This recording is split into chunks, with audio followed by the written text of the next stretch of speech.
and the S&P 500 lost 57 to its lowest close in 3 months. Rising interest rates are helping to drive the sell-off today. President Trump charged again that the Federal Reserve is raising rates too quickly. I think the Fed is out of control. I think what they're doing is wrong. I think the Fed is far too stringent, and they're making a mistake, and it's not right. And it's, despite that, we're doing very well, but it's not necessary, in my opinion, and I think I know about it better than they do. When asked, however, Mr. Trump said he does not intend to fire Jerome Powell, the Fed chairman. A financial storm sent Wall Street to dramatic losses today, the worst in 8 months. The Dow Jones Industrial Average plunged 831 points, or 3%, to close at 25,598. The Nasdaq fell 316 points, or 4%, and the S&P 500 gave up 94 points, also 3%.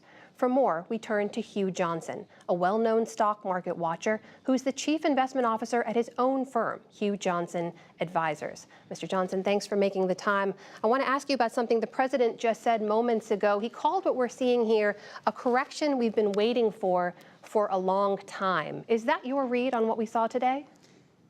Yeah, you know, everybody's going to have, Amna, everybody's going to have a very different opinion on that. The real question, and of course it's being raised, is this simply a correction in an ongoing bull market, or a bull market that has further to go? Or, you know, this has been a very long bull market, so many are asking the question, is this the end of a bull market and the start of a bear market that'll be accompanied by an economic recession? My answer to that question is essentially in agreement with the president that based on everything that I'm looking at, this looks to me as a correction, and a severe correction in an ongoing bull market. Then from that point of view, Amna, I guess you have to say that's kind of the silver lining behind the dark cloud of what happened today. Stocks are getting to levels that are starting to make a lot more sense from a value point of view. Help us understand some of the elements behind the drop today, though. Tech companies were particularly hard hit. They're usually a hot sector in the economy. What happened there?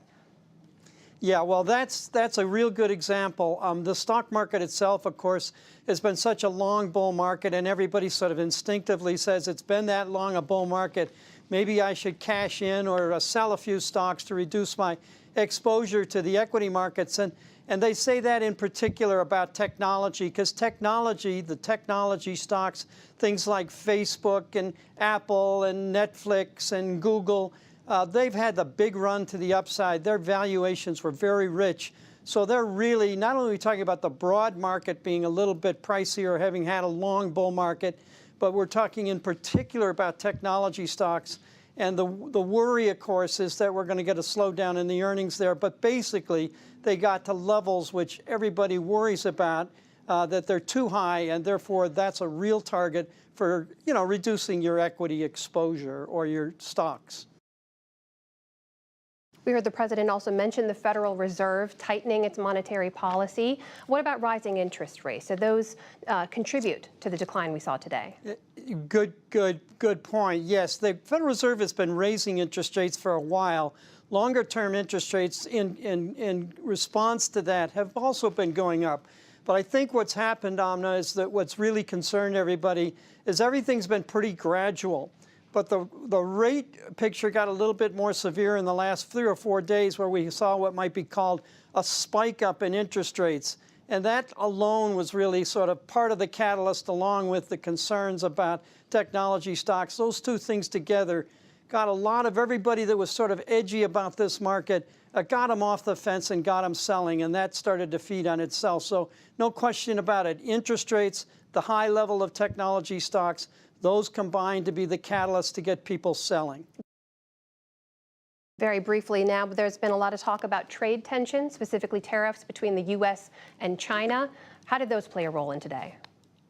They played a role because you have a lot of companies now that are just starting to feel or see the impact on their operating profits from those tariffs, and they're telling us about it. So the concern there is that companies are not going to post the kind of earnings we're hoping for or expecting, and that's largely because of the impact of trade and tariffs on their earnings. And we're starting to see lots and lots of reports to that effect.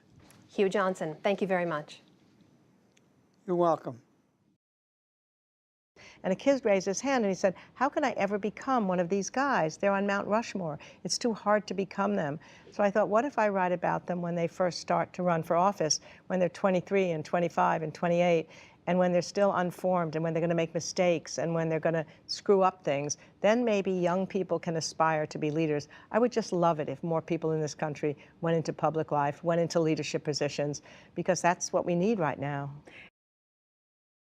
People who've been through difficult times in their lives, through adversities, and come through with resilience, there's a strength and a wisdom. They've learned from their mistakes. They've learned from what fate might deal them.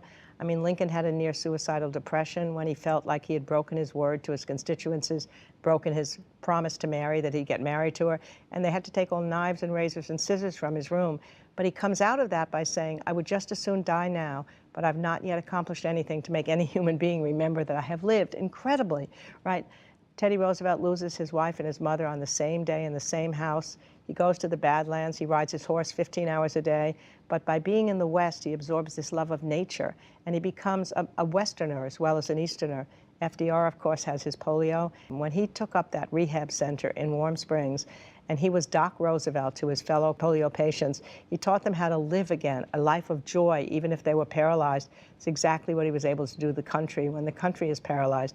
LBJ has a massive heart attack when he's on the top of the heap as majority leader, but he says, what if I died now? What would I be remembered for? And then he goes right for civil rights in the Senate, goes right for civil rights in the presidency. So something happens, I think, when you go through a hard time, you come through it with resilience, a really important quality. It doesn't have to be as harrowing as these guys had, but it has to be something. What's the magic formula? There's no magic trick. In fact, there's no clear trajectory for any of them to reach the top of the presidency. There's a family resemblance of traits, I would argue. I think humility is one of them.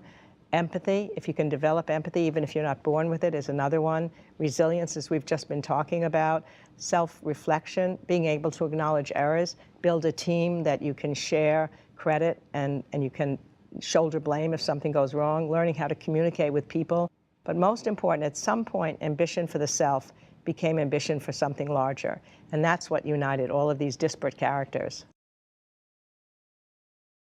Teddy Roosevelt had a swelled head when he was in the state legislature, and he was just blistering and running around and saying terrible things about his opponents, and he was getting nowhere. He couldn't get anything through the legislature, so he finally said, I learned that I had to collaborate and compromise. That's the humility of learning from your errors. The answer is you may fail, and you may fail again, but you have to keep trying.